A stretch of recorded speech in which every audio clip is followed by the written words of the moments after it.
Hey guys, tonight we slip into the steamy, slippery, and honestly kind of sweaty world of ancient Rome.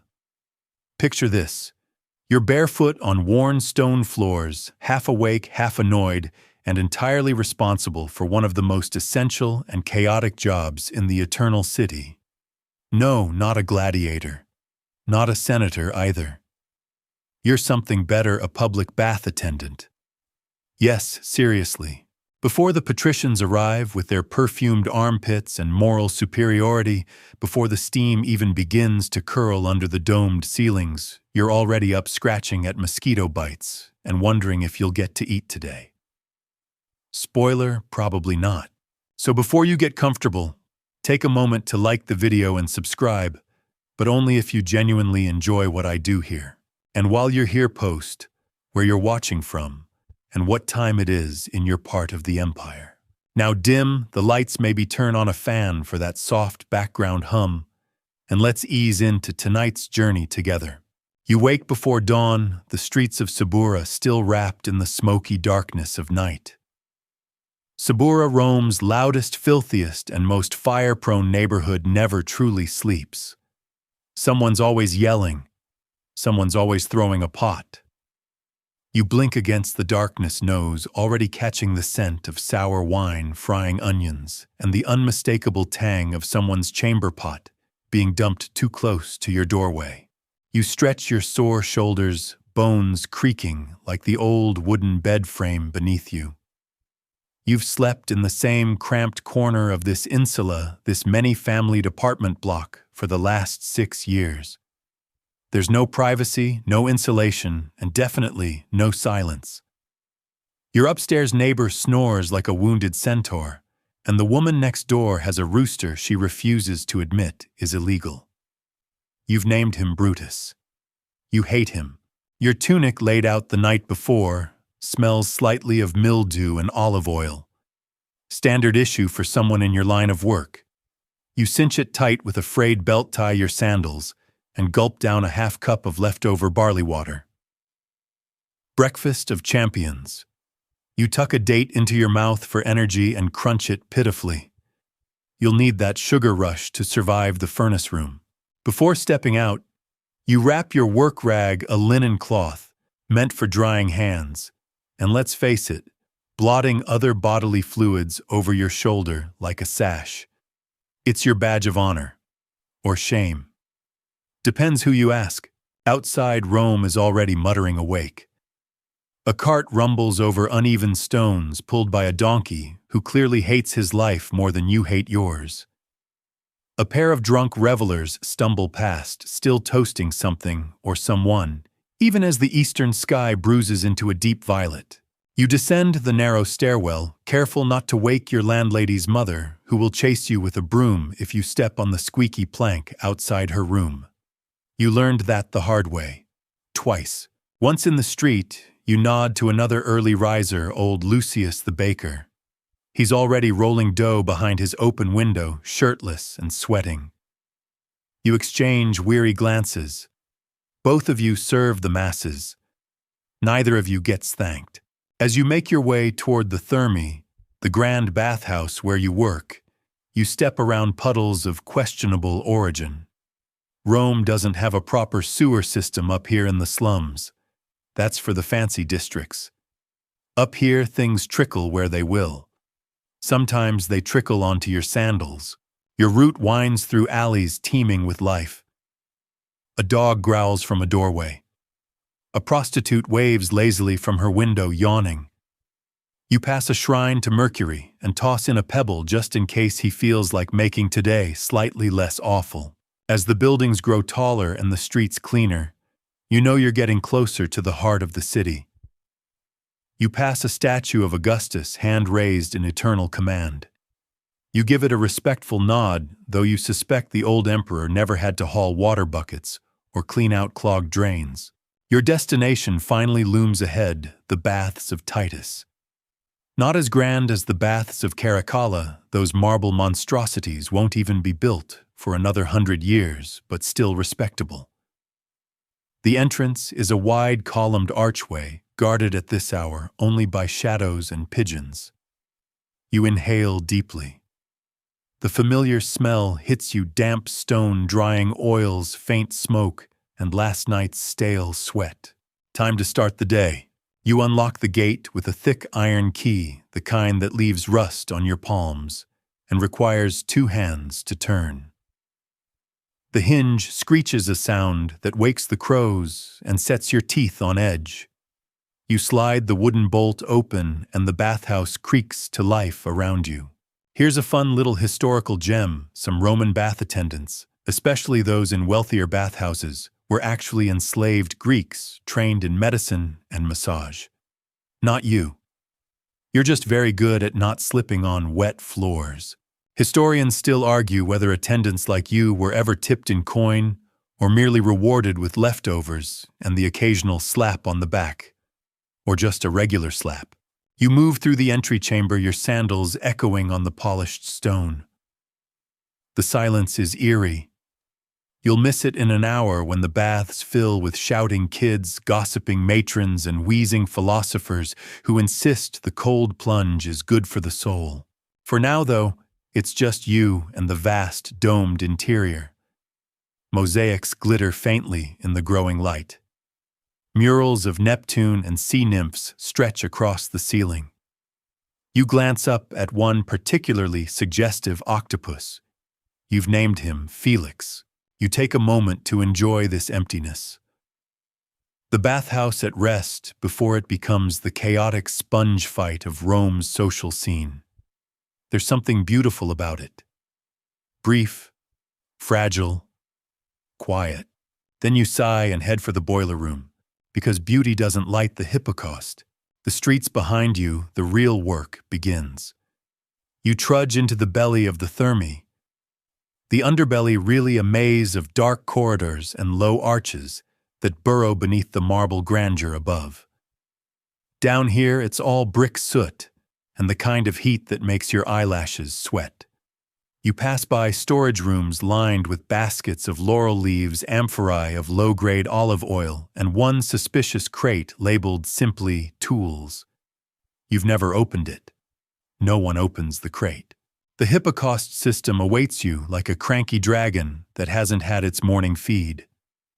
Ancient Rome, for all its architectural genius, still relies on fire and slaves to keep the warm water flowing. Lucky you, you're both. You reach the boiler room, a cavernous space half filled with stacked logs and belching furnaces. The soot is ankle-deep in some corners, and the air feels alive, writhing with heat ash and the faint aroma of something probably dead in the flue. You pull a cloth over your nose and set to work. First, you rake yesterday's ashes out from under the raised floors, those big flat stones that sit atop short square pillars. This is where the hippocaust breathes, where heat travels like a stealthy ghost beneath the caldarium and tepidarium. One wrong move, and you'll clog a vent or overheat a wall. And when marble cracks, believe me, people notice. Especially wealthy naked ones.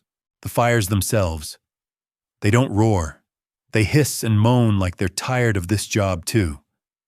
You add wood slowly, thick pine logs for quick flare, oak for longevity, olive for its oddly pleasant aroma. One log slips and rolls onto your foot. Classic. You hop once, swear internally, PG-13 of course, and shove it back into the blaze with a metal poker. You monitor the temperature by touch, mostly. There's no handy thermometer, just your palm pressed to a floor tile above or the angle of your sweat drip. Historians still argue whether attendants like you had specific temperature targets, or if you just winged it with the advice of a long-dead uncle who once worked a furnace in Capua. The caldarium must be hottest. Obviously think steamy enough to melt your eyebrows, but not your dignity. Then the tepidarium, that sweet middle ground like bathwater you forgot about for 3 minutes. The frigidarium, that one's easy. Just make sure it stays cold. Ice blocks from the mountains help if your boss is feeling generous. He usually isn't. You check the metal pipes, some lead, some bronze, and listen for the telltale hissing that means one's about to burst. A burst pipe is bad news. Not fall of the Republic bad, but it does involve a lot of yelling, expensive repairs, and you scrubbing walls while someone lectures you about responsibility with olive oil breath. While you shovel more wood, you muse over a quirky fact you once overheard from a philosopher in the tepidarium. Supposedly, Romans believed that soaking in hot water helped align your humors, blood phlegm, yellow bile, and black bile. You, however, suspect it mostly helps them forget their problems, insult their rivals, and complain about the empire's taxes, frequently in the same sentence. The first time you ever worked the hypocaust, you nearly passed out. Not from heat, from holding your breath to avoid the stench of singed rat tail. But now your lungs have adapted. You breathe shallow, blink slowly, and hum under your breath as you shift logs like a sleepy blacksmith. By now your tunic is soaked, not just with sweat, though there's plenty of that, but with condensation. The steam creeps in through every gap, curling around you like a mischievous pet. You smell like wood smoke and effort. Eventually, your muscles scream for mercy. You drop the poker, stretch your arms over your head, and lean against the wall for a moment's pause. Through a thin gap in the bricks, you can hear the upper chambers starting to stir, echoes of footsteps, the occasional thud of a bucket being dropped, and your favorite, the yelp of a junior attendant who just touched a too-hot bronze pipe. Rookie mistake. Upstairs, the day is about to begin in earnest. Down here, you're still dancing with fire. You lug a bucket of water over to splash your arms, cooling your skin before the next round of furnace feeding. The water is lukewarm at best. You sigh. Still better than nothing. You mop your face with the linen sash on your shoulder. It leaves a smear of soot that gives you the look of a very confused gladiator. And then, of course, you hear a faint rumble above, followed by the whine of iron hinges. Someone's come early. Probably one of them. The ones who think the baths open when they arrive, not when the schedule says so. You mutter something appropriately respectful under your breath and climb the short ladder up to the main chamber. As you emerge into the dim light of the atrium, you're hit by a wave of perfumed air. The incense has already been lit, myrrh today, mixed with cedar shavings, and it clashes violently with the smoke clinging to your skin. You hear the footsteps approaching, sandals slapping confidently against stone. It's exactly who you feared. A lictor, one of those magistrate bodyguard types here to make sure the baths are fit for honorable use. Translation: he's going to touch every surface, complain about the heat, and threaten to report you for imaginary infractions. You paste on your most submissive grin and bow low. Is the tepidarium at proper warmth, he asks without a hint of humor. You nod and resist the urge to answer depends. Are your nipples hard? Instead, you say, "Of course, honored sir, just as you like it." He grunts and moves on, leaving a trail of sandal dust in his wake. You sigh again, adjust your sash, and make a mental note to triple-check the temperature in the caldarium. The last thing you need is a senator fainting from heat stroke and blaming you because he forgot to hydrate. The sun's first rays now filter through the high, clear-story windows, striking the steam like golden daggers. Time to start preparing the upper chambers, laying out the wooden sandals for patrons, checking oil levels, and yes, restocking the ever-mysterious box of communal sponges. Because in ancient Rome, cleanliness is next to godliness. And you lucky you are the demigod of mopping up other people's filth. You shuffle back into the atrium, the bathhouse now fully awake, if not quite yet alive.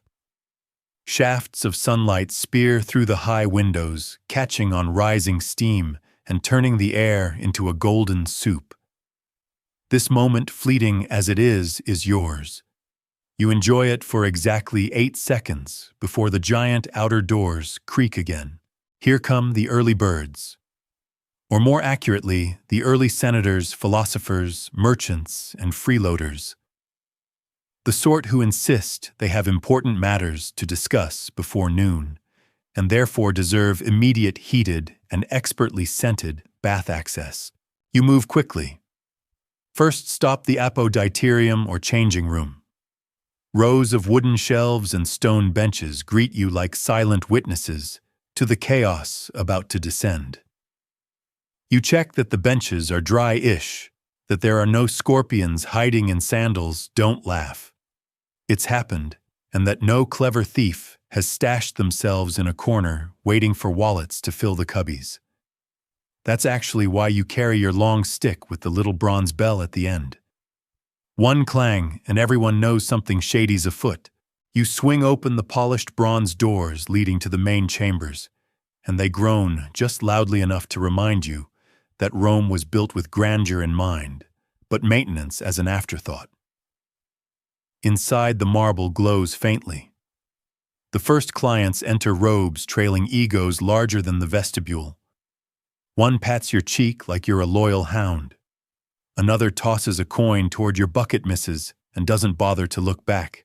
A few of them nod to you like they almost remember your name. You nod back. You absolutely remember theirs.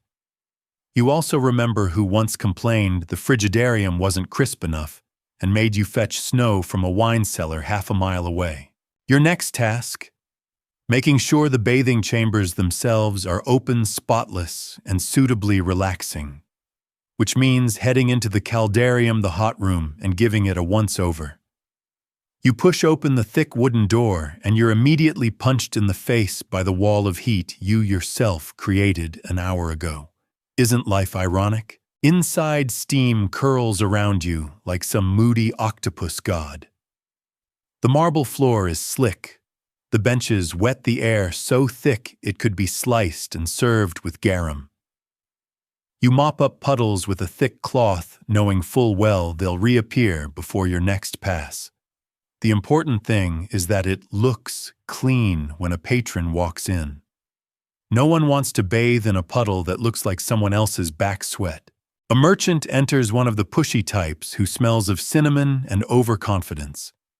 He grunts at you to fetch him a ladle of warm water from the basin. You do, of course, handing it to him with the serene expression of someone who has counted to 10 in Latin and back again. As you exit, you pass the strigil shelf, long, curved metal scrapers used to remove oil and grime from the body after a good steam. Most are communal. Most are vaguely sticky. You make a mental note to boil a few later. If you have time, you won't.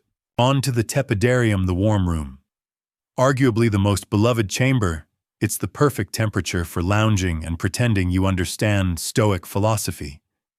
You refill the oil dishes and check the cushions. One has been clawed by someone's pet peacock. Yes, that happened last week. You flip it over and pretend it's new. Outside, you hear the familiar creak of a litter being set down those wooden thrones carried by human backs. You peek through the screen. Yep, it's Decimus. Again.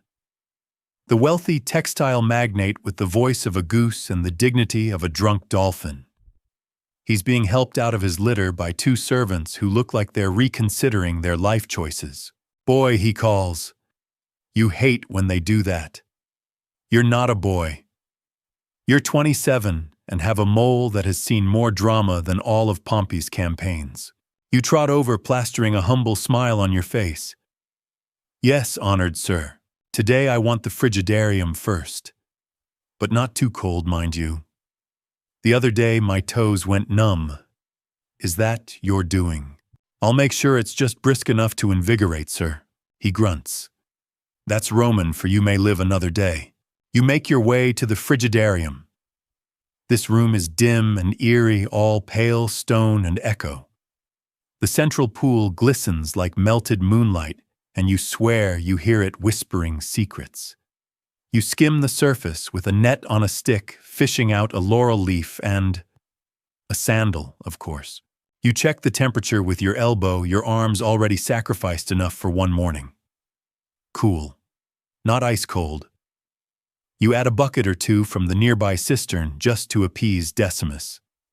Then you light 2 incense cones near the entrance. The rich ones like their dips to smell like the gardens of Elysium. Back in the atrium, the volume is rising. Someone's arguing about land taxes. Someone else is flirting rather openly with a flautist. The staff, your fellow attendants, scurry like ants after a wine spill.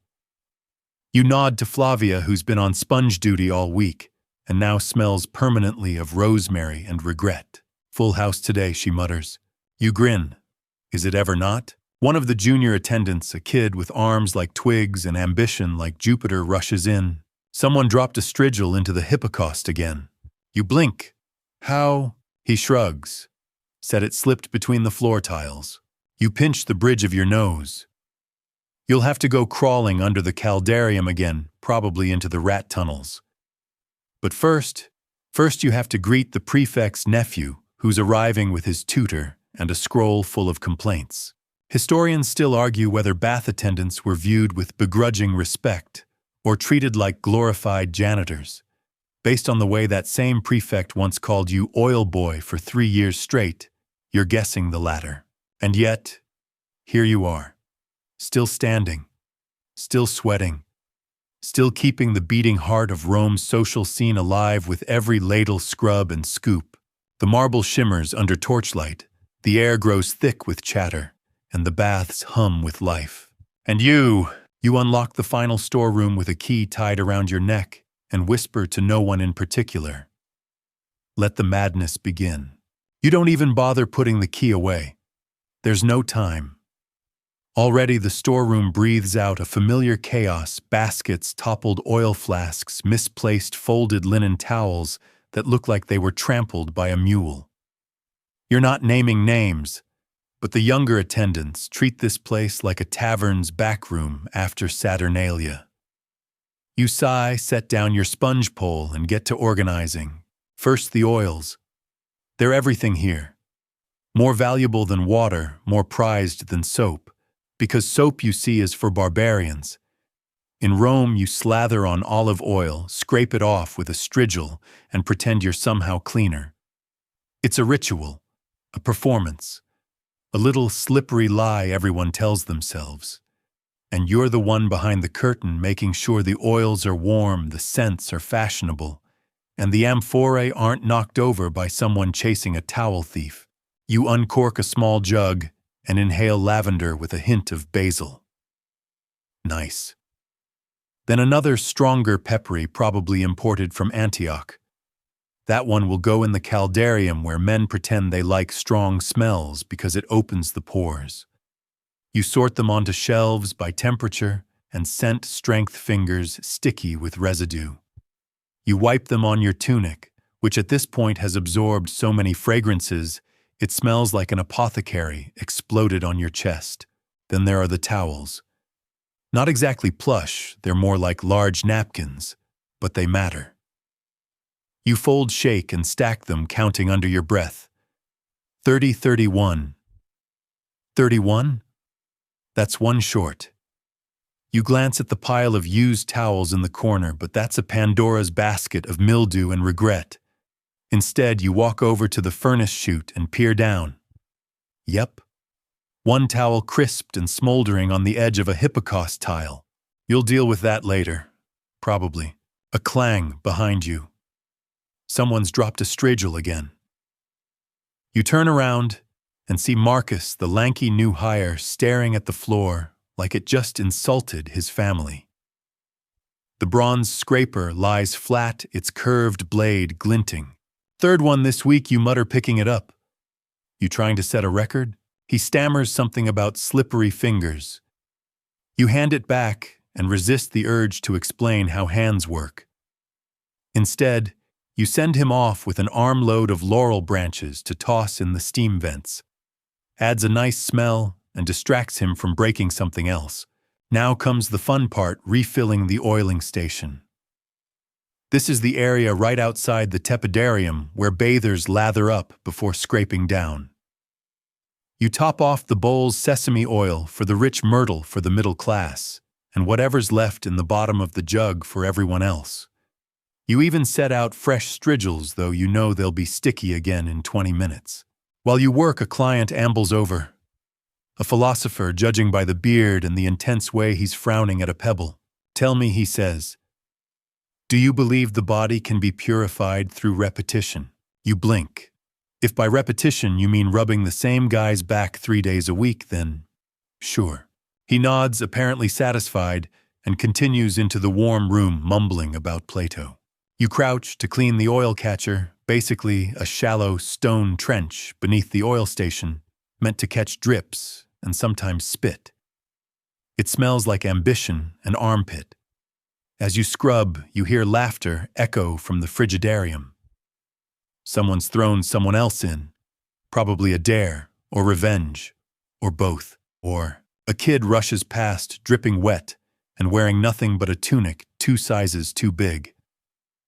He giggles as he disappears into the dressing room. His mother follows, yelling in a tone that could curdle milk. You make a mental note to mop that floor again. While you're refolding a fallen towel pile for the 3rd time, Flavia leans into the doorway, arms crossed. The poet's back. You groan. She smirks. And he brought his flute. You drop your cloth. I swear if he sings again while oiling himself. Flavia shrugs. He paid triple. He gets to be weird. And so you brace yourself as the door creaks open and in glides the poet, long curls, silk robe, smug expression. He hums a tune you think it's meant to be seductive and heads straight for the oiling station. You step aside like a matador, dodging both the robe and the performance. Ah, my favorite servant of steam, he says, voice rich as fig wine. Shall I compose a verse in your honor today? Only if it rhymes with hurry, you reply. He grins, slathers himself in a generous helping of almond oil, and begins reciting a poem about dolphins and betrayal. You don't listen. You're too busy wiping oil drips from the bench he just sat on. As he floats off toward the caldarium, another client arrives, an older woman with sharp eyes and a coin purse tight to her chest. You know her. Everyone does. She's the neighborhood gossip and part-time curse placer. You nod respectfully. She scowls, but not at you. Young people these days, she mutters, watching the poet vanish. No shame. Then she hands you a wax tablet with a list of oils she wants mixed.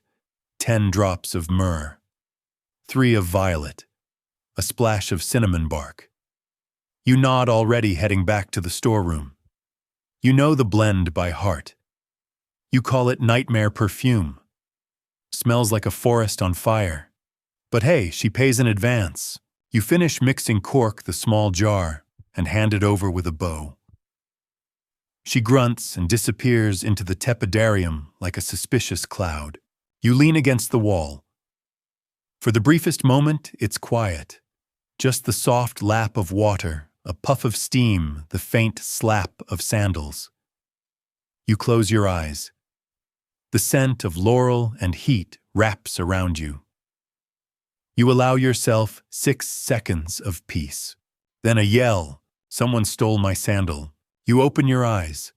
Here we go again. You grab the stick with the bronze bell and clink it once. A few heads turn.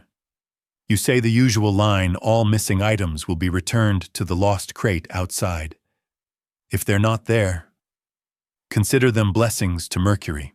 A few chuckles, one grumble. You move to the next crisis.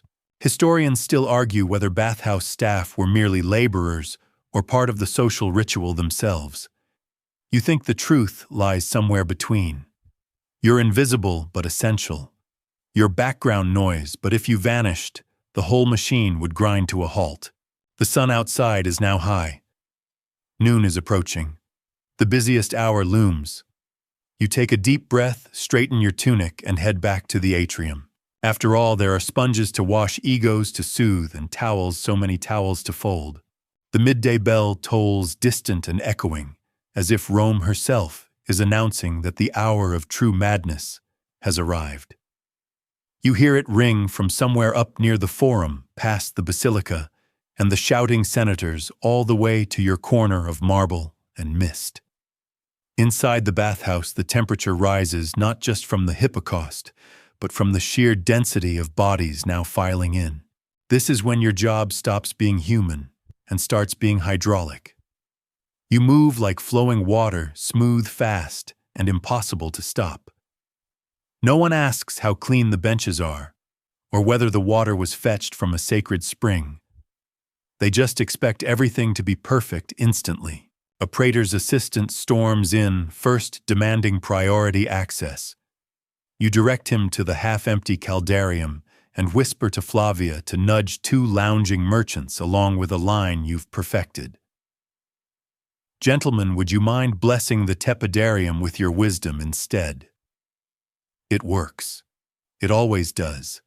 Something about using the word wisdom makes people feel too important to argue.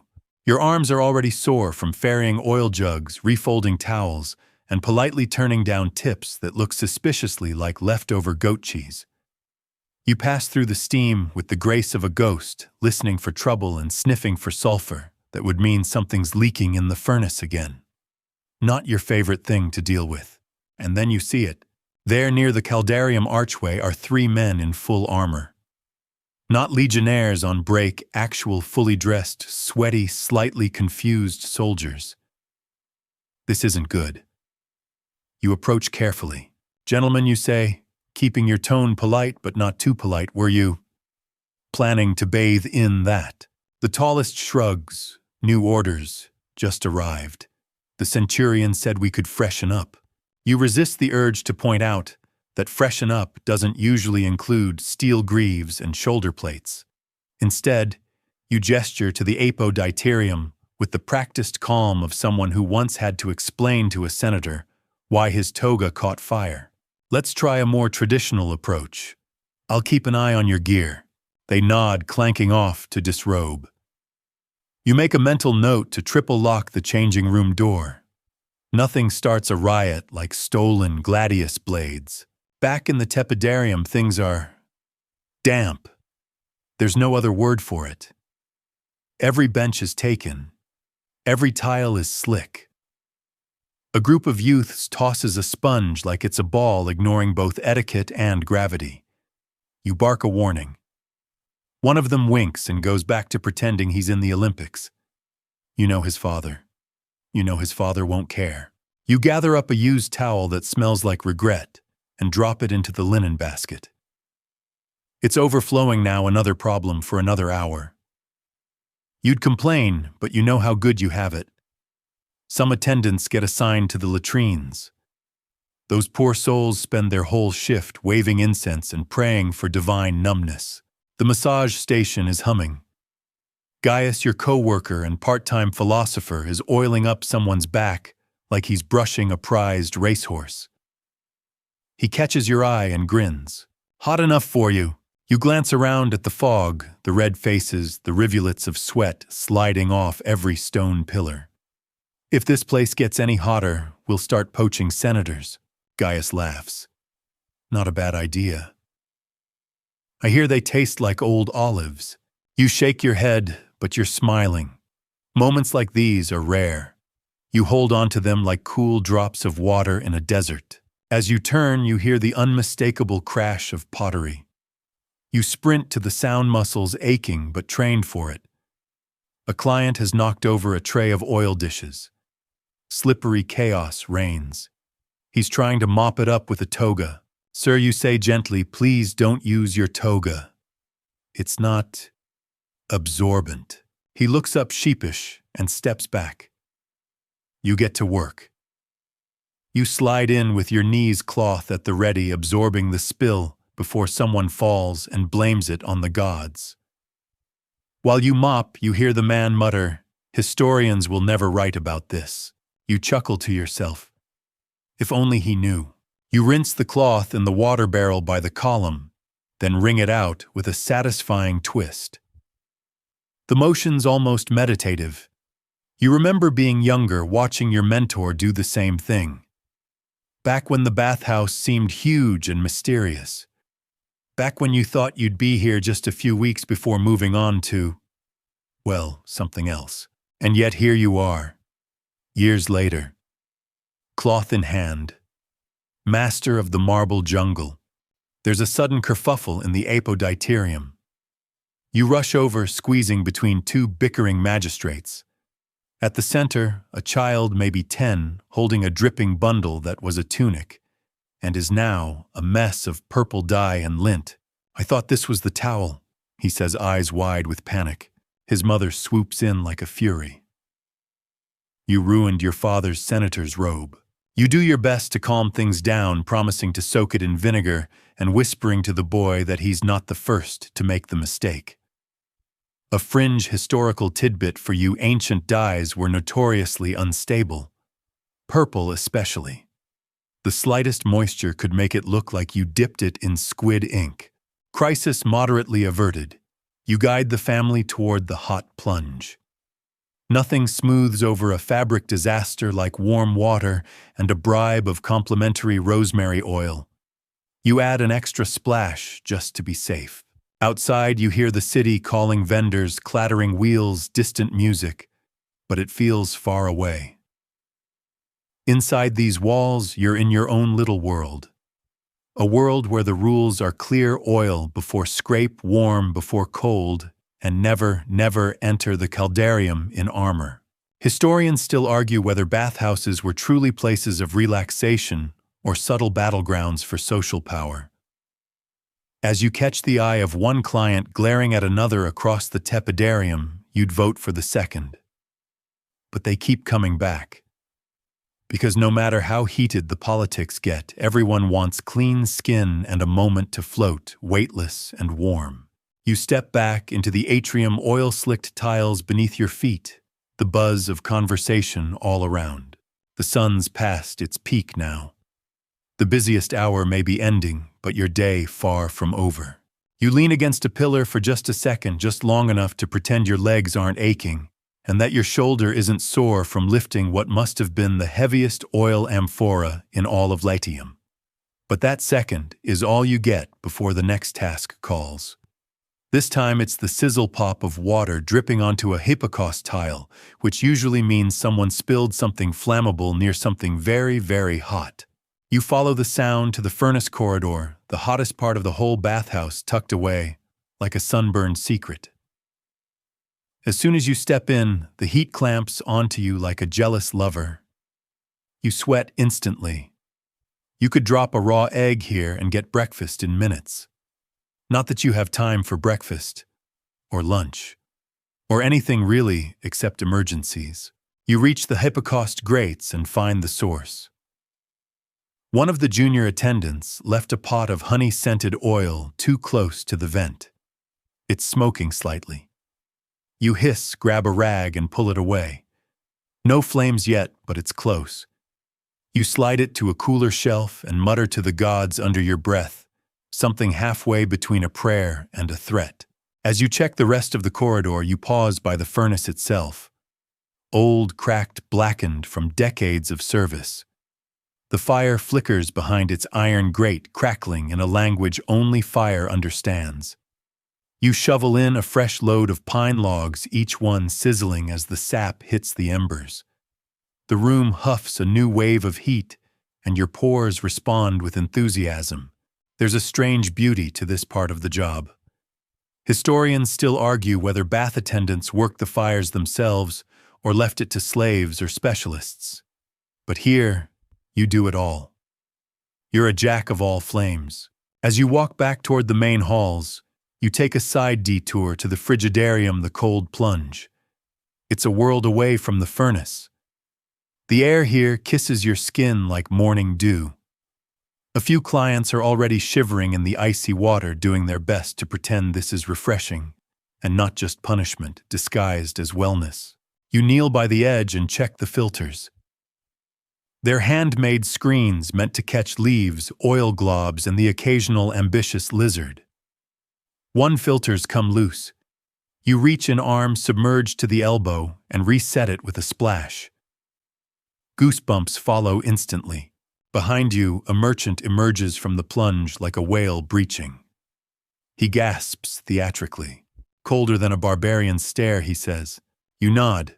That's the idea. He shakes off like a dog soaking your tunic and moves on. You resist the urge to wring yourself out like a sponge. You'll dry in the steam anyway. Just as you're about to rejoin the main chamber, a hand taps your shoulder. It's Marcia, the older attendant, who's been working here since Julius Caesar had better odds. She doesn't say much, but when she looks you in the eye, you know something's wrong. Come, she says, voice low, we've got a clog. Your stomach sinks. A clog in the drain system isn't just gross, it's potentially catastrophic. If the runoff from the tepidarium or caldarium gets backed up, water can flood into the wrong chamber, and suddenly your calming spa becomes a Roman water park. Not fun. Very illegal. She leads you down another hidden hallway, toward the stone channels that snake beneath the rooms. These are old, older than your shift, older than the emperor, maybe older than the city herself. You crouch down beside a runoff grate and peer in. Yep, definitely clogged. Someone, probably a careless guest, has dropped a wooden sandal, a broken strigil, and what might be half a sausage into the drain. You sigh, roll up your sleeve, and reach in. It's warm, slimy, and smells like olive oil and despair. You yank out the debris, one piece at a time, trying not to think too hard about the squishy bits. Marcia offers you a cloth, as you finish nodding in approval. That's high praise from her. She once went 3 years without acknowledging your name. As you climb back up, you catch a flicker of something moving past the window, a glimpse of sunlight outside, maybe a bird, maybe a cloud. You blink. It feels unreal. You haven't left this building since sunrise, but the world outside keeps spinning. You head back into the tepidarium just in time to see a senator waving impatiently for more oil. You grab the jug and approach only to find he's using it not to oil himself, but to polish his statue. That's right. He brought a small marble bust of himself to the bathhouse. Why, you'll never know. Probably because ego weighs more than common sense. Sir, you say that oil is usually for skin. He waves you off. The skin of Rome boy. My legacy. You pour the oil deadpan while he buffs his tiny likeness with a towel you just folded. Gaius catches your eye and mouths, "We're not paid enough." You mouth back, "We're not paid at all." A light joke, of course. You get a modest stipend, plus tips, and the occasional leftover cake during festivals. But still, you sometimes wonder what it'd be like to work somewhere dry, somewhere quiet, somewhere that doesn't smell like a giant's armpit after a wrestling match. There's a shriek from the apoditerium. You rush over again. A goat has gotten in. Yes, a goat. How unclear. Why, even less clear. But there it is, standing proudly on a bench, chewing someone's toga like it's a scroll of poetry. People are screaming. You take a deep breath and step into the fray, clapping your hands and coaxing the creature toward the exit. I don't suppose anyone's missing a sacred animal you call out. No one answers. Of course not. You manage to lure the goat with a bit of fig bread and escort it outside, where it immediately starts climbing a column. You lock the door behind it and turn to find Flavia watching, arms crossed, trying not to laugh. You have a way with beasts, she says. You shrug. People goats, it's a fine line. She chuckles and tosses you a fresh towel. You wipe your hands, aware that it's probably the cleanest you'll be all day. Historians might never know everything that happened in these walls. But you do. You live it hour by hour, task by task, scrape by scrape, and as the sun starts to dip, casting a warm, honey-colored glow through the steam, you square your shoulders. Time to prepare for the evening rush. You blink and rub your temples. The sun might be softening outside, but in here everything is hard edges and rising tempo. Evening means a different kind of clientele. The morning crowd, sluggish and sleepy, has given way to men freshly released from courtrooms, women wrapped in gossip thicker than their towels, and a few travelers blinking at the grandeur of Rome's bathhouses like they've just been abducted by friendly steam spirits. You're already working faster than you thought possible. Scraped backs, overflowing oil dishes, a merchant trying to sell figs to other clients while soaking in the tepidarium again. You pull him aside and whisper that the bathhouse isn't the forum, and fig sales are strictly for after one's pores are rinsed. He offers you one as a bribe. You accept because honestly, you're starving. You pass through the caldarium again, heat wrapping around you like a wet cloak. The furnace must be at full force. The marble benches glow softly, and the coals below sing their low, crackling lullaby. A boy's in there, maybe 14, with his father, who's explaining how Julius Caesar once used bathhouses to scout political allies. The boy looks skeptical. Wouldn't they just be naked? His father nods solemnly. Exactly. Historians still argue whether Roman bathhouses were truly political breeding grounds, or if those meetings happened after. The bathing once everyone was dressed and sober. But from your perspective, secrets are more likely traded when people are slippery, relaxed, and surrounded by echoing acoustics. You drift back to the apoditarium, the changing room, just in time to prevent a robbery. A wiry man you don't recognize has his hand in a noble's garment bag. You slide in like a shadow and speak just loud enough that tunic has a name stitched in. Shall I call the guard? He freezes. Doesn't run. Just puts the tunic back and slinks away. You let him go. Not your job to dish out justice. You only hand people towels. And maybe shame when appropriate. Back at the massage area, Flavia is working on a client who insists on explaining every ailment he's ever had. The right shoulder tore it in Germania. The left, too many javelins. My knees, oh the knees. She meets your eyes and mouths, save me. You slide over with a fresh towel and drop it beside them. Sir, you say with all the politeness of a marble statue, we've prepared the aromatic room for your recovery. Steam and silence.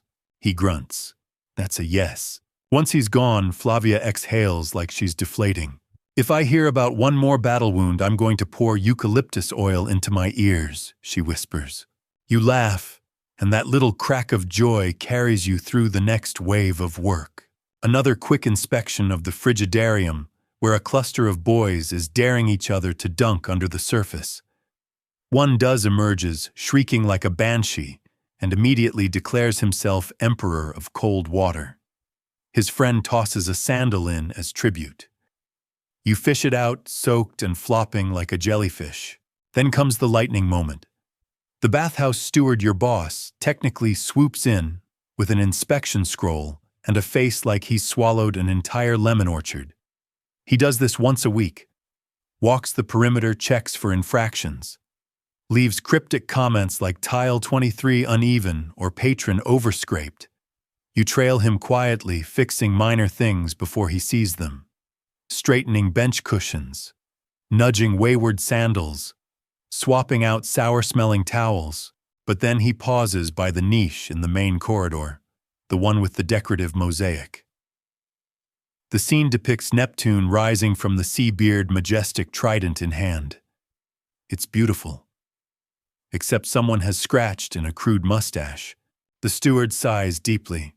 I assume this was not part of the original design. You shake your head solemnly. Historians remain divided. He snorts. It might be a laugh. Hard to say. He marks something on his scroll and glides away like a disappointed ghost.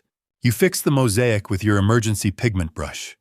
It's not perfect, but at least Neptune no longer looks like he moonlights as a tavern bouncer. You barely have time to breathe before a new sound hits your ears, clanging. Metallic, deliberate, rhythmic.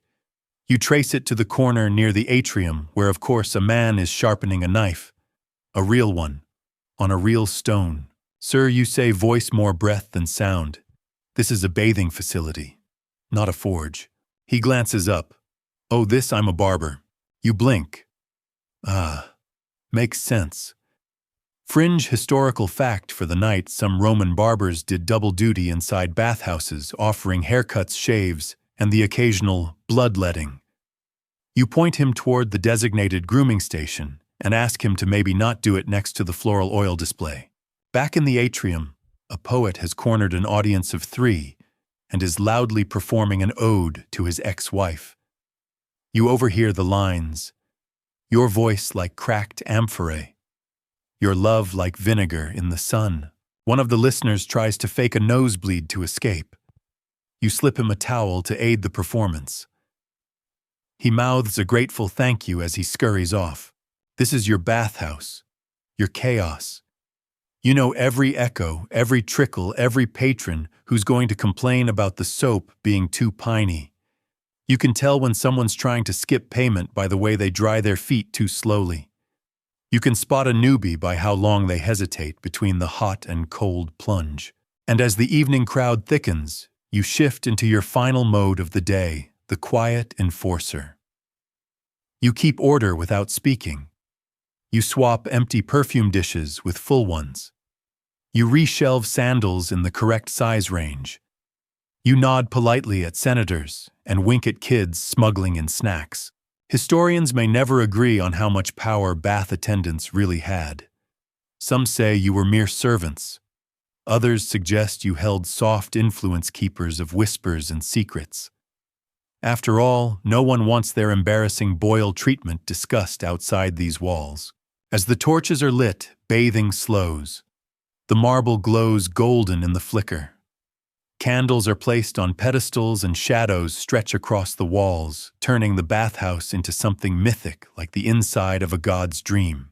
You adjust a curtain, fold a towel, pour one last ladle of hot water over the stones to keep the steam alive, and then you look around and breathe deeply this time. You made it through another day. And evening. And probably night too, because someone's definitely going to fall asleep in the caldarium again. But that's tomorrow's problem. A bell rings faintly from the atrium, a soft chime mounted in bronze easily missed by newcomers, but clear as thunder to attendants like you.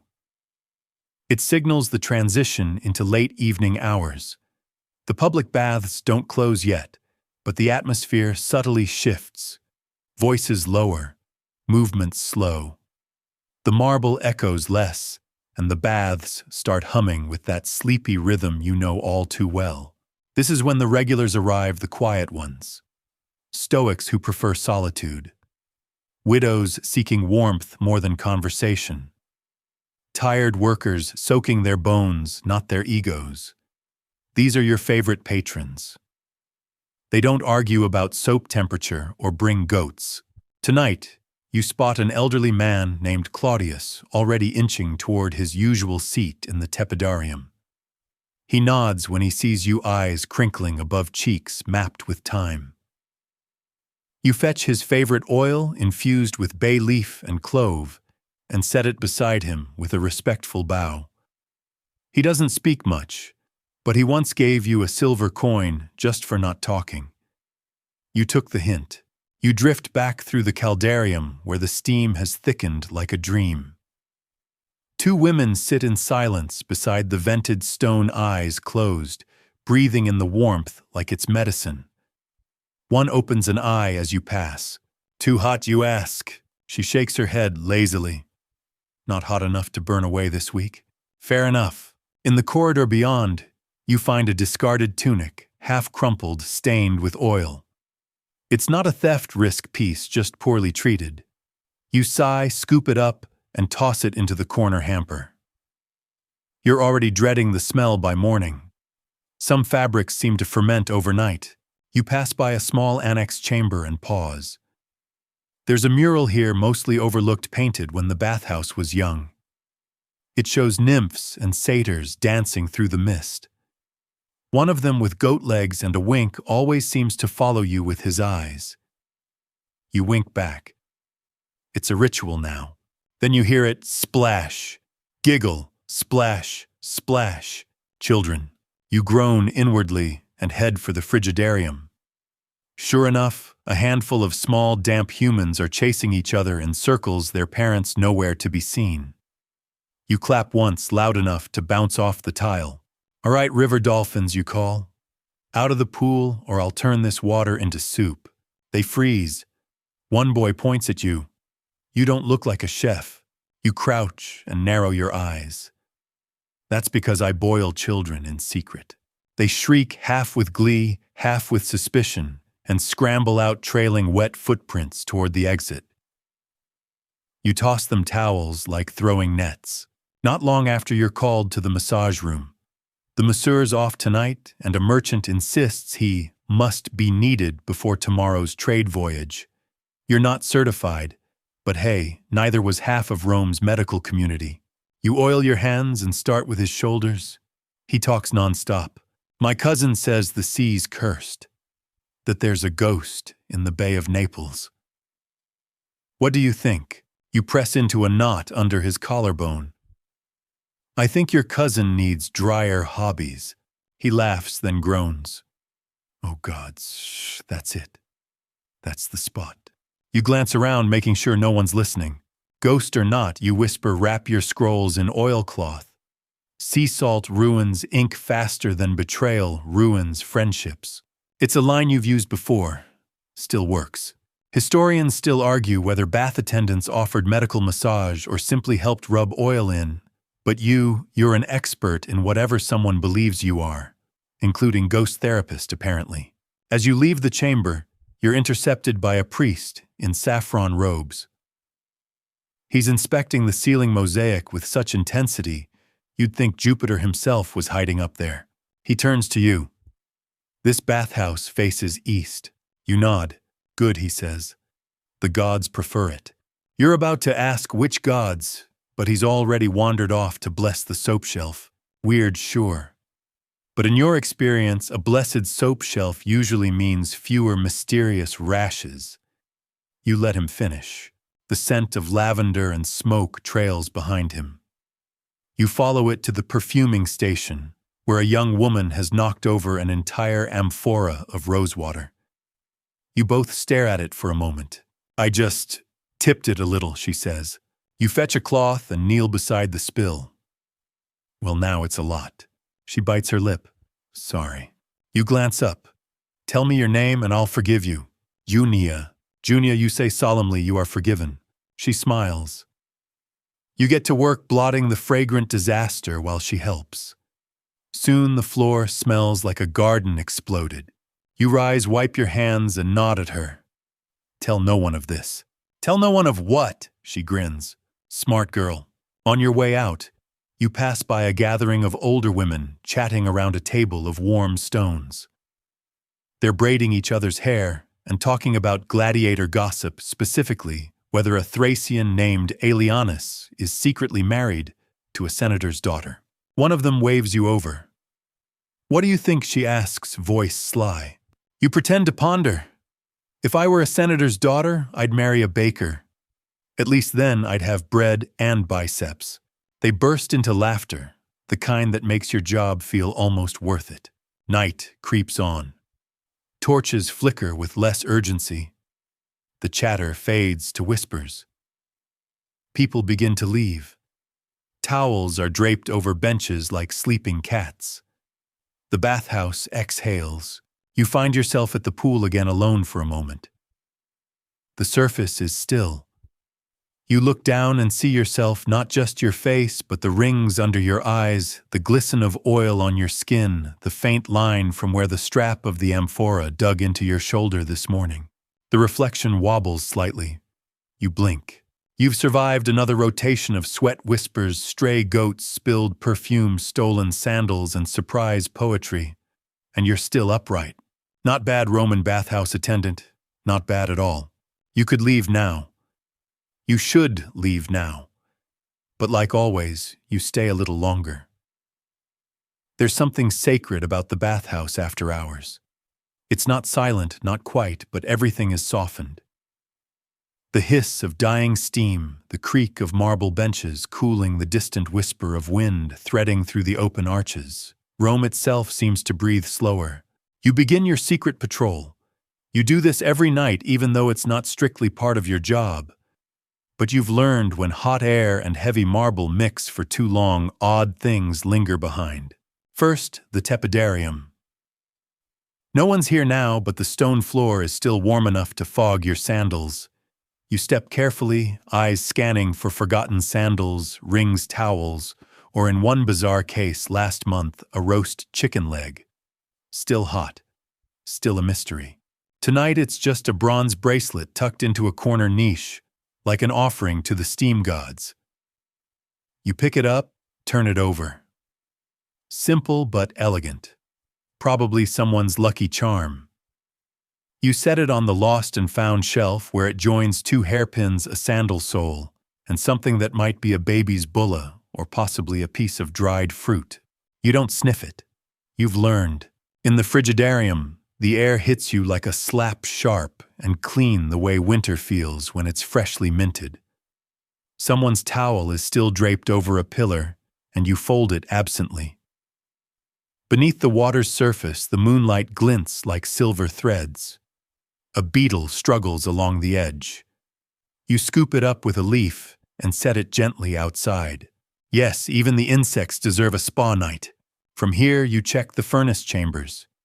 These are the beast's belly, the hypocaust, the mighty underbelly of the bathhouse where the air is heated by glowing coals and clever engineering. The fire still murmurs in the pit, low and steady. You crouch and adjust the flue slightly. One of the bricks is loose, and if it shifts wrong, the caldarium might get uneven heat tomorrow. Historians agree the hypocaust system was a Roman marvel, but they still argue whether the slaves and attendants who tended it were considered engineers or just glorified stokers. You lean toward underpaid geniuses with singed eyebrows. As you straighten up, you hear something. Movement. You pause. Not the scurrying of rats or the drip of condensation. A footstep. Soft. Too deliberate to be a ghost. You slip into the side hall and catch a glimpse of a robed figure ducking behind the pillar near the oil shelf. You walk silently 1 step at a time. No sandals, no echo. Then come out, you say. This isn't a library or a temple or whatever you think it is. A small head peeks out. A child. Again. This one's older than the dolphin pack earlier. Maybe 11, dirty face, thin arms, no toga, just a tunic so patched it's more suggestion than garment. He looks at you like a mouse expecting a broom. You hiding? He nods. Hungry? Another nod. You sigh. We're not a kitchen either, but follow me. You lead him to the apoditerium. Dig into your stash of emergency figs, the ones the fig merchant bribed you with earlier, and hand him 3. Don't ask where they've been, you warn. Just know they're clean enough. He scarfs them like he hasn't eaten in days. Probably hasn't. You hand him a small towel, too. Wash up in the basin. No plunges. Don't want you freezing in the cold bath. He blinks at you. You're not going to tell. You shrug. Tell who the gods they've seen worse.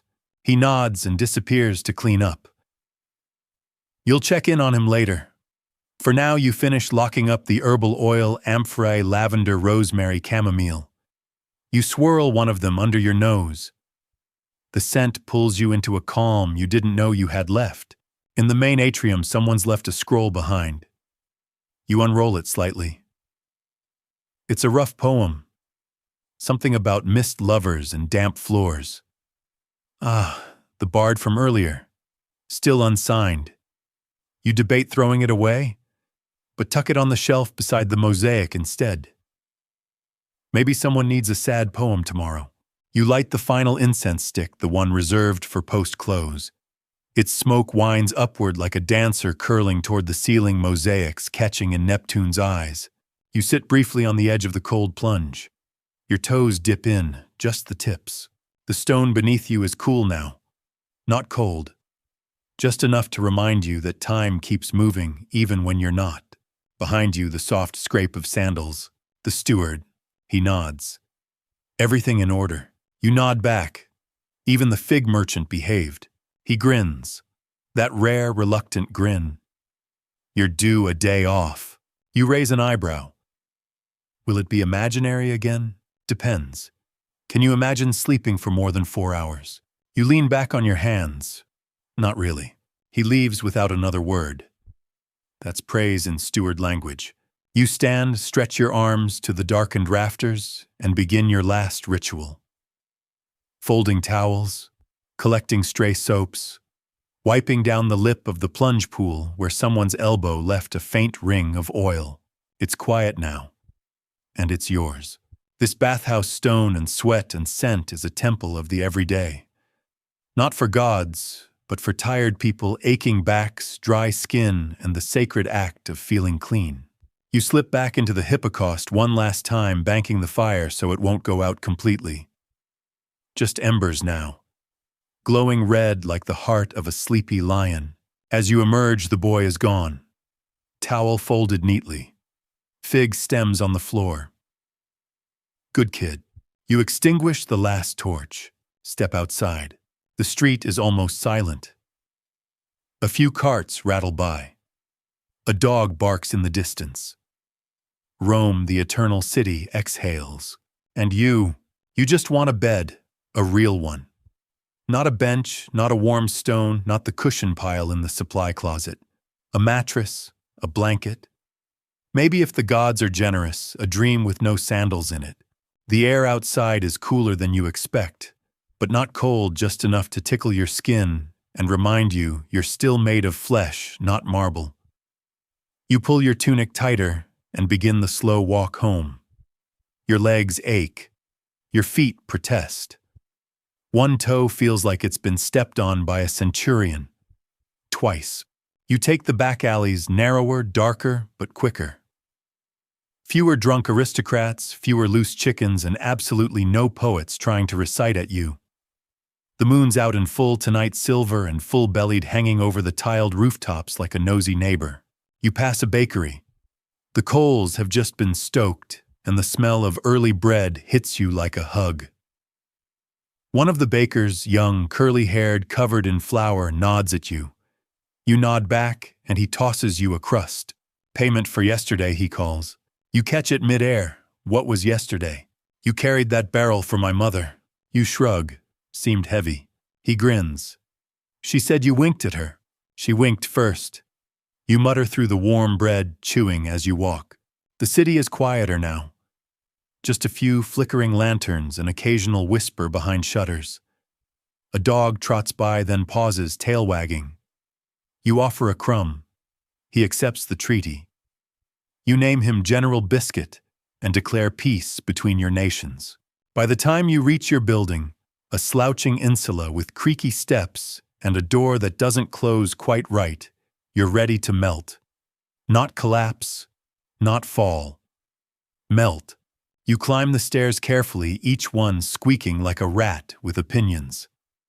At the top, your room is waiting, a narrow space with a cot, a chipped amphora, a threadbare curtain pretending to be a door, and a surprisingly decent view of the roof tiles next door.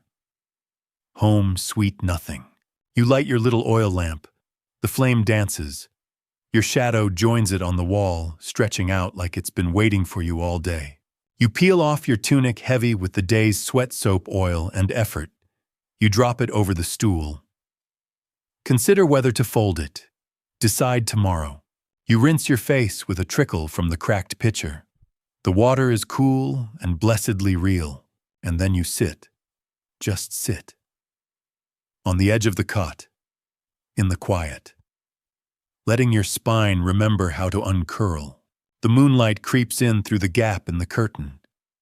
You watch dust float in its beam. Tiny stars right here in your room. There's a knock, a soft one. You blink. Not many knock at this hour unless it's bad news or a lost poet again. You open the curtain. It's a girl, maybe 15, with messy braids and wide eyes. She's holding a small wrapped bundle. "You're the bathman?" she asks. You suppress a groan. "Off duty." She thrusts the bundle at you. "From my father, Claudius." "Ah, the quiet elder from earlier." You take the bundle and gently unwrap it. A small jar of scented oil, bay leaf and clove. "His favorite, you say?" She nods. "He said to give you this. For your quiet." You smile. "Tell him I'll use it sparingly." And that the goat-legged nymph winked back.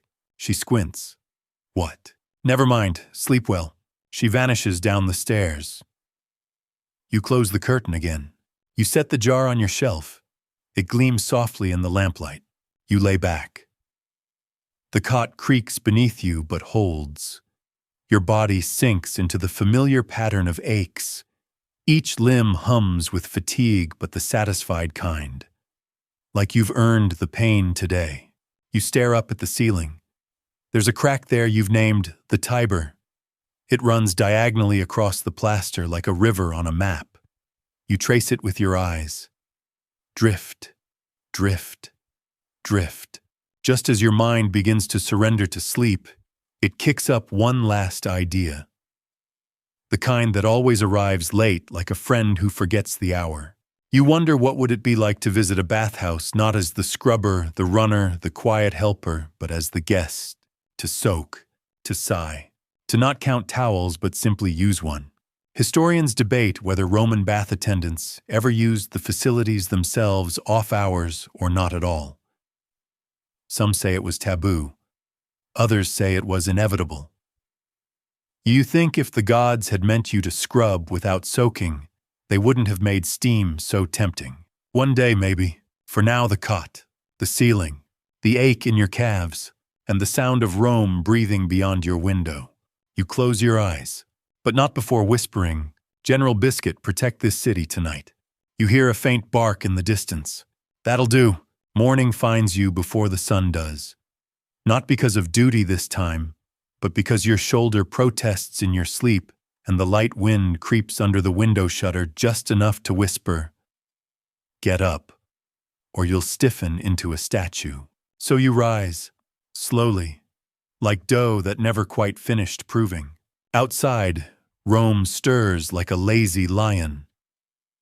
You can hear carts beginning their clatter down the stone roads and the sharp bark of a fruit seller who clearly hasn't taken her own advice about early hydration.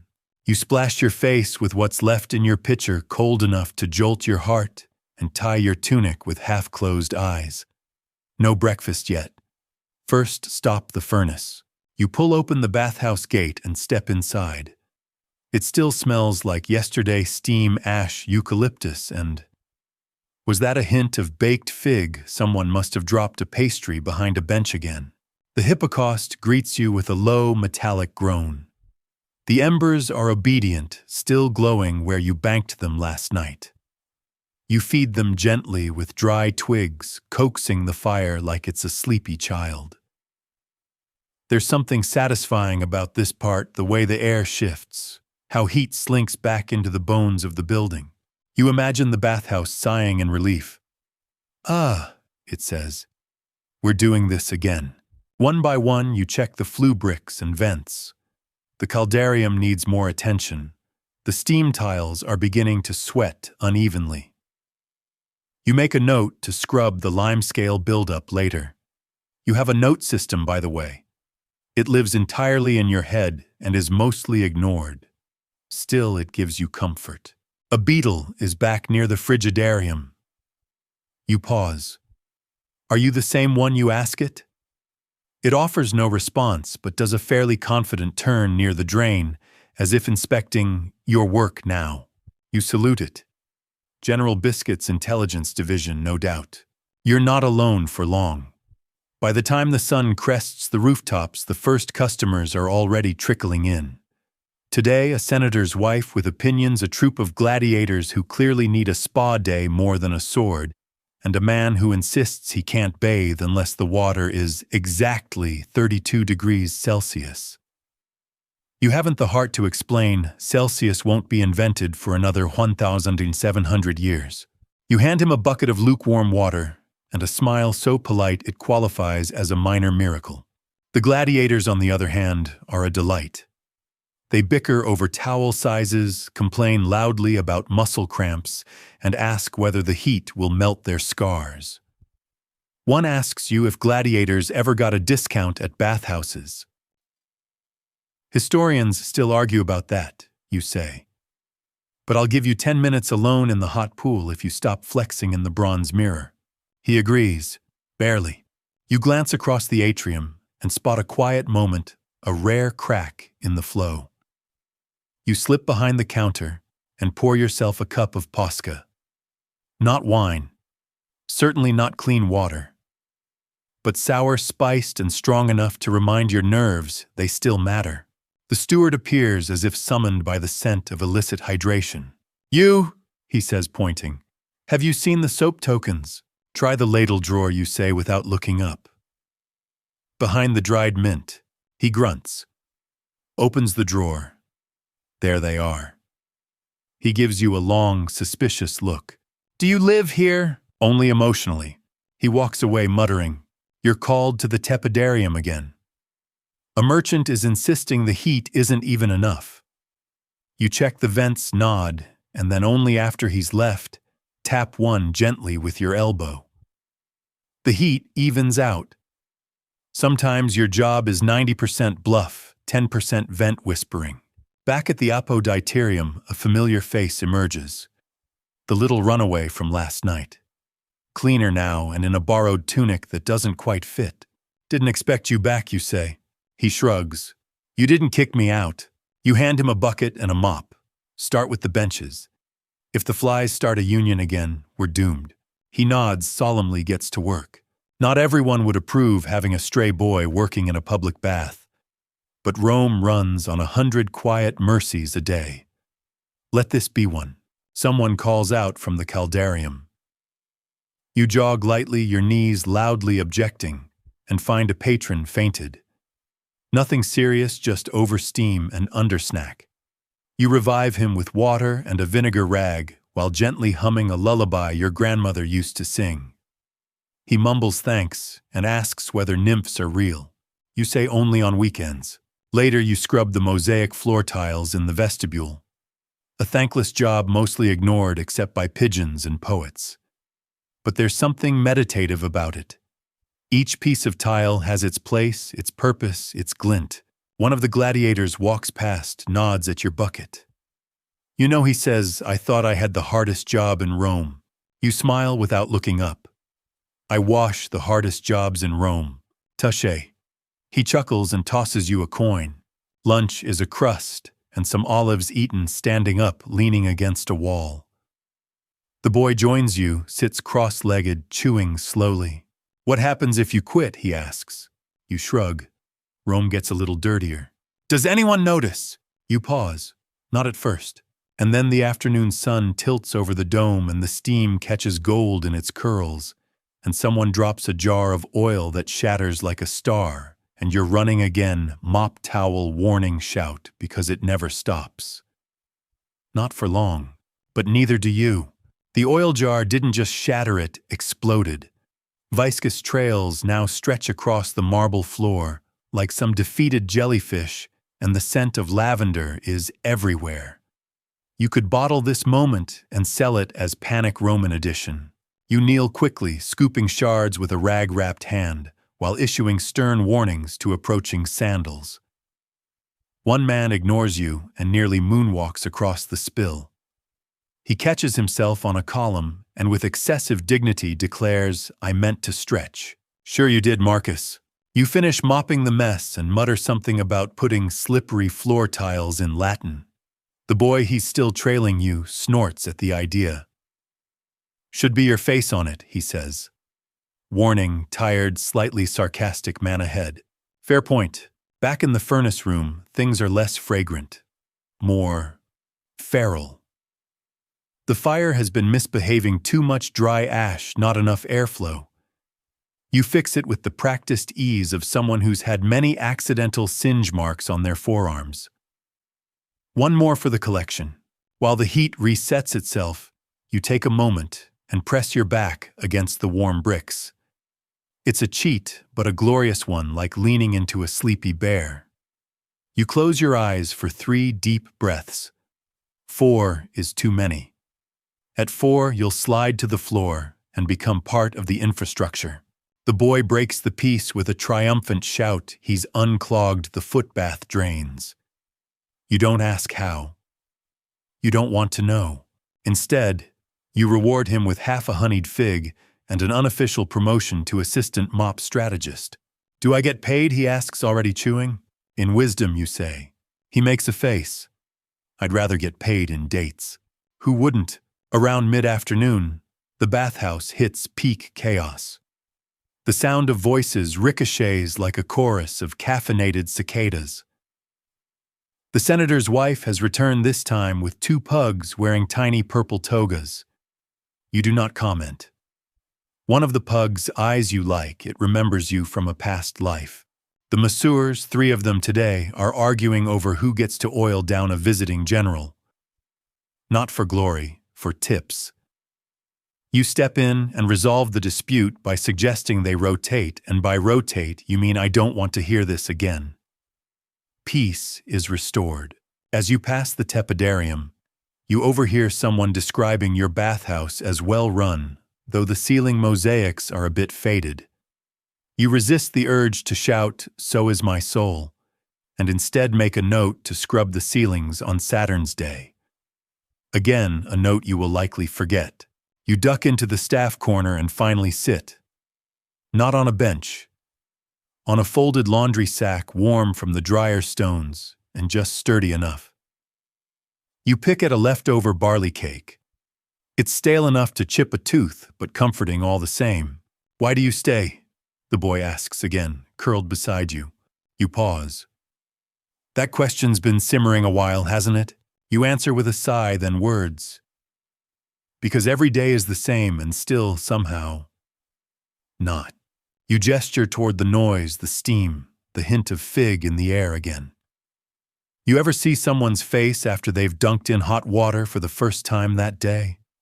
That moment when everything heavy falls off their shoulders. He nods slowly. That's why. He blinks. Also, you get free olives. You smile. Yes, also the olives. At some point, the sky outside turns that yellowish pink. That means Rome is trying to look pretty before dinner. The city does that, sometimes puts on a soft glow, hides its trash carts, quiets, the market roars to a gentle hum. It's like watching a tiger purr. You're checking the soap bowls when you hear something unexpected attune. Low, sweet, and sung in Greek. One of the older patrons is humming as he washes the sound echoing gently along the wet walls. You pause and listen. It's older than the Republic. A sailor's lullaby, maybe. You used to hear your uncle sing it when wine made him soft around the edges. Funny how sounds live longer than people. A group of children run through the entrance, chasing one another, with towels like battle flags. You step in with a stern voice, but also a grin.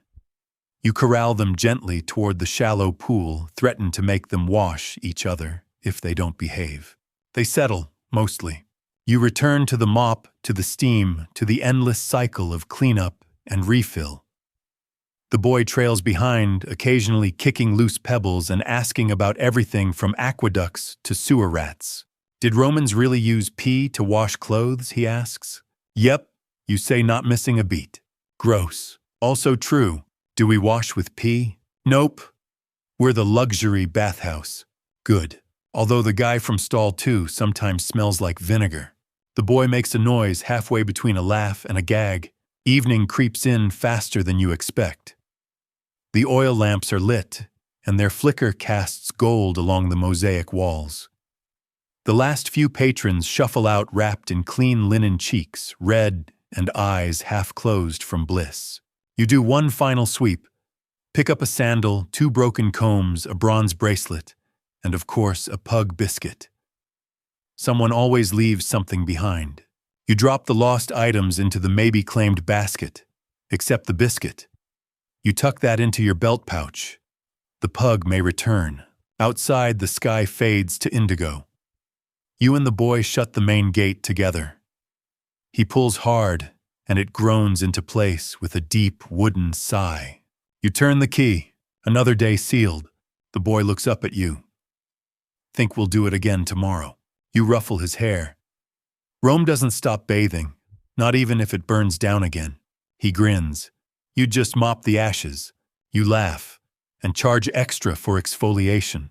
You both walk away from the bathhouse, shoulders sagging, feet dragging, hearts oddly light. The boy whistles softly. You join him. The tune isn't ancient, it's just yours. And in Rome, that's enough. The morning arrives like a messenger bearing both gifts and grudges. You're up before it, of course, because sleep never quite made it past your shoulders last night. Too many echoes in your muscles, too much steam left in your bones. Your tunic is damp from where it dried too close to the stove, and you mutter a soft curse to Fortuna as you slip it over your head. Outside, the sky is smudged gray, and the streets wear a sheen of overnight drizzle. Rome is sneezing today. The boy, now more apprentice than stray, is already waiting at the bathhouse gate. He's got a rag slung over one shoulder, and an air of misplaced optimism that only a 12-year-old can wield. "You ready?" he asks. "Was born tired," you answer. You unlock the gate. The hinges squeak like offended geese. Inside, it's oddly cold. The hippocaust sulks. The fire must have died overnight, probably smothered by the storm's humidity.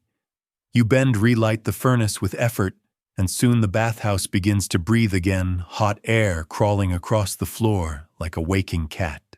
Historians still argue whether hypocaust systems were maintained daily by skilled slaves or dedicated contractors. You mutter mostly to yourself, but I can confirm it's my prize. The boy snorts. You should write a scroll, only if it's short and angry. By mid-morning, the bathhouse is humming. Not roaring like usual. Humming. The rainy weather seems to have mellowed the usual chaos. Fewer customers, more lounging. Some read scrolls on benches, others float silently in the frigidarium, gazing upward, as if the ceiling mosaics might whisper secrets. Today's first historical celebrity is a man who claims to have fought with Caesar in Gaul. You've heard him say the same thing last month when he insisted he once dated Cleopatra. Either he's overqualified or deeply confused. Either way, you guide him toward the warm pool and keep an eye on the volume of his war stories. One of the staff masseurs doesn't show. Bad figs, someone says. You shrug and roll up your sleeves. It's back to oils and elbows for you. Your first customer is a woman with tight shoulders and a tight schedule. She barely says a word until your thumbs find the knot between her shoulder blades. Then, "Oh, Jupiter." Common reaction, you say with a smile. "Did I just see my grandmother?" Possibly. And just like that, she melts. You work in silence, the slick sound of oil and muscle tension, easing, filling the space like music. This part of the job is strange, half healing, half performance. You pretend you're a priest sometimes. Not of a god, but of water and heat and skin.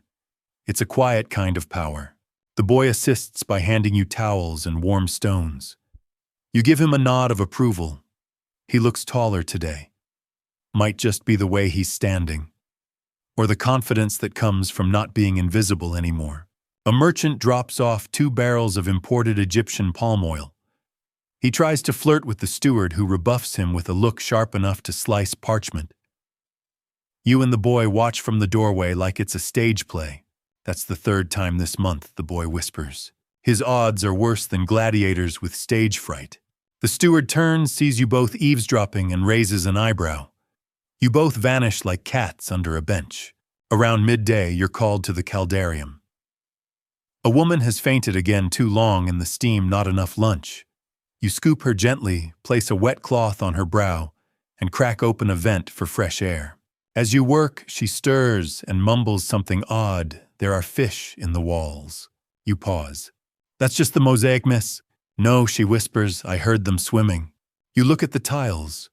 Fish indeed, glass-eyed and curling around vines.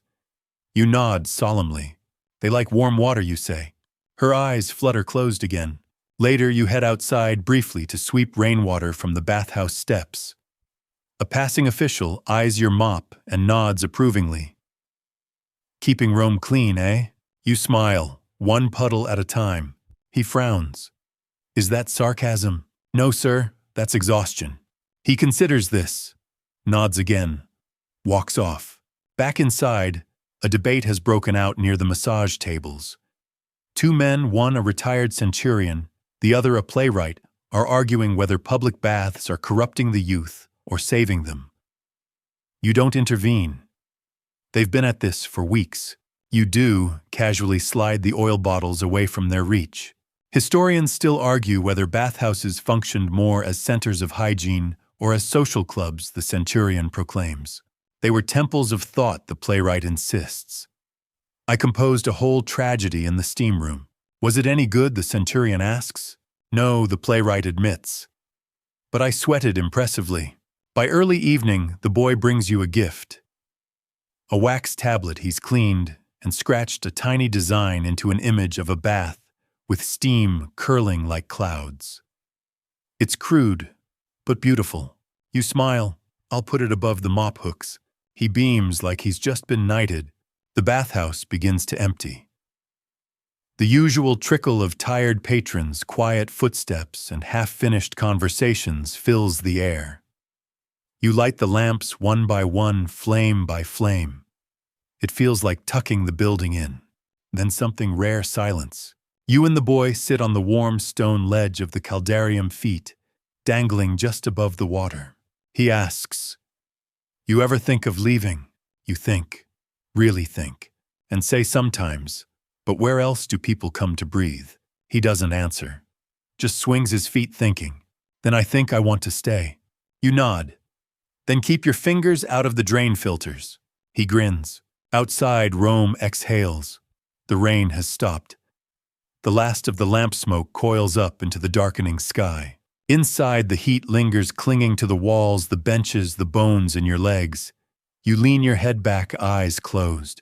You hear the soft echo of a footstep, the sound of another day ready to close the door gently behind you. And you smile, because this is home. You wake before dawn again, though this time not from the cold or the aches or the sound of a rat investigating yesterday's fig pit. No, today it's the boy's whisper that breaks through your slumber. "You've got to see this." He pulls your arm with the urgent reverence of someone who's discovered treasure, or at least a goose doing something funny. You groan, but follow him barefoot across the dew-slick floor tiles, grumbling something about cursed enthusiasm. He leads you to the apoditerium, where morning light spills through the high window at just the right angle. And there, somehow, impossibly, a pattern of the mosaic tiles you've seen 1,000 times has caught the light just right, reflecting it upward, painting your own face in a fractured shimmer against the ceiling. The boy stares at you. "You're mosaic Jesus." You snort. "Mosaic janitor, maybe." He shrugs, still divine. It's a strange start to a strange day. The weather's unseasonably warm, which means the caldarium feels like Hades's spare bedroom. You spend most of the morning cracking vents and pouring extra buckets of cold water across the stones to temper the heat. The air hisses and sighs like the building itself is tired. By mid-morning, the ladies who gossip loudly group arrives. 5 of them, each wrapped in silk tunics and confidence.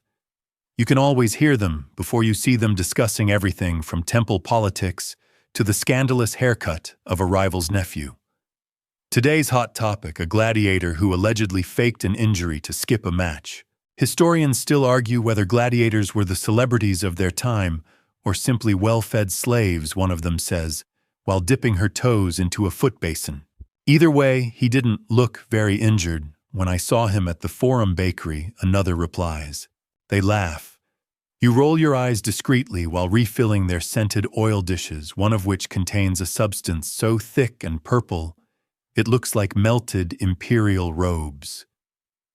You do not ask. You pass the boy carrying a stack of fresh towels taller than his head. He navigates the corridor like a clumsy statue in motion, disappearing with a wobble and a quiet thud. You pretend not to notice. Then there's Lucius. Lucius is new. Very new. A young nobleman whose father bought him a job here to build character. He shows up wearing sandals more expensive than your entire year's wage, immediately asks where the wine break room is, and refers to the strigil as that scraping sword thing. You assign him to clean the toilets. He survives exactly 4 customers before fleeing, face pale, tunic smudged, muttering something about inhuman substances. The boy ever-practical sighs. We should have started him with drains. Next time you agree. There's a moment around midday where everything aligns. The furnace is behaving. The frigidarium's water is clear and cool. The steam in the tepidarium hovers at the perfect cloudiness, like a dream on pause. You take a deep breath and for a rare second feel ahead of the day. Naturally, that's when the singer arrives. He claims to be famous. You suspect he's just loud. He drags in a lyre, plucks it with the confidence of a man who has never been told no, and begins an original composition right in the apoditarium. The lyrics rhyme soap with hope. Twice. The boy stares at him, eyebrows raised. Can we throw him in the cold pool? No, you say, but you can suggest he practice in the furnace room. Eventually, the steward intervenes elegantly, wordlessly, with one withering glance, and the singer slinks away, tripping over his own sandal strap. After the performance, you retreat to the herb room to restock the lavender sachets. You crush a handful of leaves between your palms, and the scent swells instantly clean, calm, ancient. You close your eyes for just a moment and let it wash over you. You should bottle that, the boy says behind you. I do, you say. It's called my patience. He snickers. Late in the day, there's a surprise inspection. A man from the Aedel's office, sharp tunic, sharper nose. He walks the perimeter, sniffing tiles, peeking behind water barrels, asking probing questions like, is this towel folded to regulation? You answer calmly. You show him the storage, the furnace, even the scorpion-shaped crack in the floor that nobody's bothered to fix since last year. He tuts. You shrug. Some say the crack grants luck, you offer. Superstition, he scoffs. Yet here we are, still open. He scribbles something, says nothing, and leaves with a polite nod. Afterward, you collapse on the bench in the massage room. The boy plops down next to you, a half-eaten date in his hand. He chews thoughtfully. Do you think Rome will ever stop building baths? You glance up at the curved ceiling, tracing the faint outline of old smoke trails. No, you say. Not until we stop needing a place to pause. He nods. Even rich people pause. Especially them. They just complain more while doing it. Outside, the sun slinks lower. The gold hour. That soft bath of light that makes even cracked stone and peeling paint look poetic. The frigidarium glows like ice wine. You make your final rounds, refill oil bowls, snuff the lamps that don't need to stay lit, unroll the lintels on the doorways. The day ends with a familiar rhythm sweeping. You and the boy tag team the marble corridor. One of you pushes the broom, the other trails with a basket collecting anything that doesn't belong. Broken combs, lost earrings. A solitary bronze coin stamped with a faded emperor's scowl. You keeping that, the boy asks. You flick the coin to him. Put it in the maybe tips, maybe trash jar. He pockets it. It's going in my treasure box. You pretend not to smile. The last lantern flickers. A door creaks. The bathhouse seems to sigh like an old lion settling down for sleep. Same time tomorrow, the boy says, as always. Wouldn't miss it. As you close the doors, the stone beneath your feet hums faintly with the day's warmth. It fades slowly like memory. The scent of lavender still lingers. So do you. You wake with the kind of heaviness that's not quite exhaustion, not quite peace, just a layered quiet inside your chest, like old bath steam settling in your ribs. This time the boy isn't at the gate. He's late. You open up anyway, slipping into the apoditarium as the shadows still cling to the walls. The marble under your feet is cool, the air sharp with the faint scent of oil and wet stone. The furnace is purring. He must have come in the night and started it. Clever brat. You begin your routine. Reorganize the soaps. Sort the laundry into maybe still usable and definitely smells like defeat. Stack the brushes, wipe the benches, sweep the corridor again, just because your hands need to do something. Still no boy. Then you spotted a wax tablet on your mop hook. It's not a goodbye, thank the gods. It's a note. How twistis shutitachru. Went with the steward to the supplier. Promised not to steal anything unless it sparkles. You snort. You should be annoyed, but instead you feel oddly proud. The kid's becoming part of the machine, now gears clicking in rhythm. The morning customers begin to arrive. A few regulars, a few curious new faces. One particularly wiry man insists on discussing aqueducts in great detail while you scrub mildew from the tepidarium's corners. You know historians still argue whether Rome's water system was more efficient than modern ones, he says, while crouching near a drain. You nod politely and try not to point out he's standing directly in something unidentifiable. Later, a woman you've never seen before arrives carrying a heavy wooden box and a scroll of permits. She says she's inspecting all public baths for mercury usage in cleaning supplies. You blink. We clean with vinegar and resignation. She doesn't laugh. Turns out she's dead serious. She pokes around with a little silver stick, sniffs a few rags, and then proceeds to taste test your soap. You watch with morbid fascination as she dabs a finger to her tongue and scowls.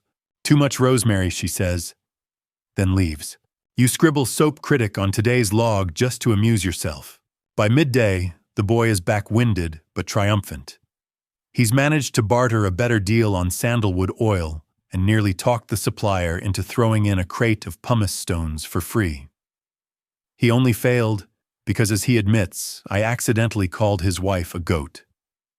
Apparently a pronunciation issue. You both laugh. There's a brief lull, rare and golden, where the entire bathhouse is occupied, but tranquil. Gentle splashes from the caldarium. The soft hiss of steam through the stone vents.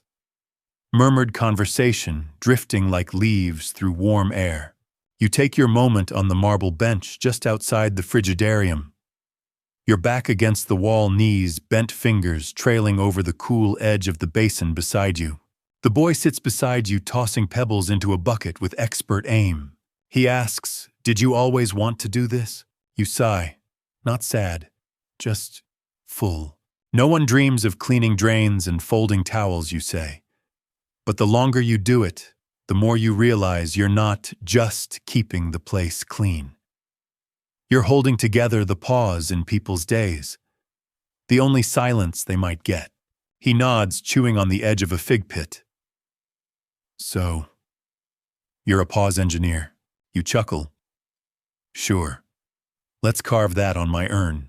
Already working on your tombstone, huh? Someone's got to write something nice. Might as well be me. You don't say it, but it's true, there's something sacred about what you do. Not because it's glamorous, not because it's noticed, but because it works.